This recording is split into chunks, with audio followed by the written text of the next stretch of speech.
میرا نام ندیم رضوی ہے اور میں پروفیسر اور ex head of the department chest medicine Jinnah post graduate medical centre ہوں۔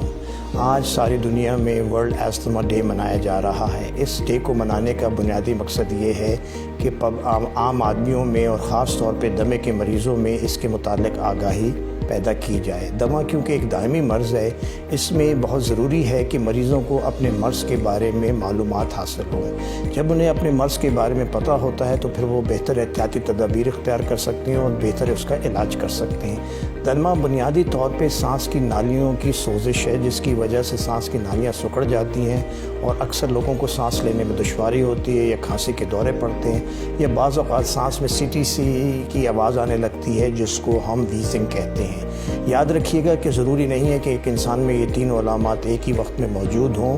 کوئی ایک بھی علامت اگر دوروں کی صورت میں ہو رہی ہے تو اپنے مالج سے اس کے بارے میں ضرور مشورہ کیجیے گا، کیونکہ اکثر ایسے لوگ اپنا علاج اینٹی بائیوٹک یا الرجی کی دواؤں سے یا کف سرپ سے کر لیتے ہیں۔ عموماً یہ جو ہے نشاندہی کرتا ہے کہ مریض کو ایستھما نہ ہو۔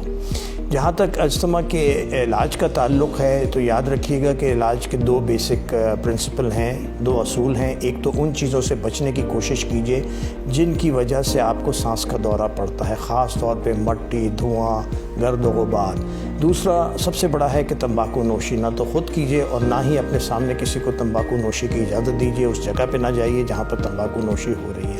تو یہ تو بہت بیسک چیزیں ہیں جن سے آپ بچنے کی کوشش کیجیے۔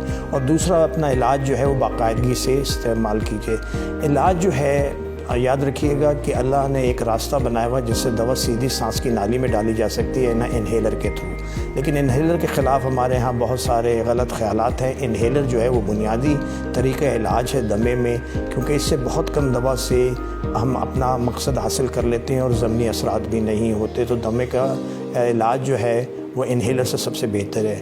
علاج کی دو دوائیں ہوتی ہیں، ایک فوراً نجات دلانے والی جس کو ہم برونکو ڈائلیٹرز کہتے ہیں، اس کا استعمال بوقت ضرورت کرنا چاہیے، اور ایک جو ہے وہ روک تھام کی یا بچاؤ کی دوا ہے جسے ہم پریونٹیو میڈیسن کہتے ہیں۔ پریونٹیو میڈیسن کو ریگولرلی استعمال کرنا چاہیے، بغیر مالج کے مشورے کے اس کو بند نہیں کرنا چاہیے۔ ہم دیکھتے ہیں کہ اکثر لوگ جب مریضوں کے تھوڑی طبیعت بہتر ہو جاتی ہے تو وہ دوائیں بند کر دیتے ہیں اور پھر انہیں دورہ پڑتا ہے۔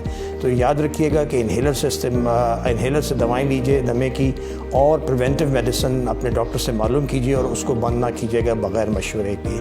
آخر میں آپ کو بتاؤں گا کہ ایک ہیلپ لائن اب ہم لوگوں نے سٹارٹ کر رکھی ہے جس سے کہ آپ دمے کے متعلق اچھی معلومات حاصل کر سکتے ہیں، یا کوئی بھی معلومات کرنا چاہیں تو اس ٹیلی فون لائن جو کہ فری ہے، ہیلپ لائن کا نمبر یا نوٹ کر لیجیے 11111465۔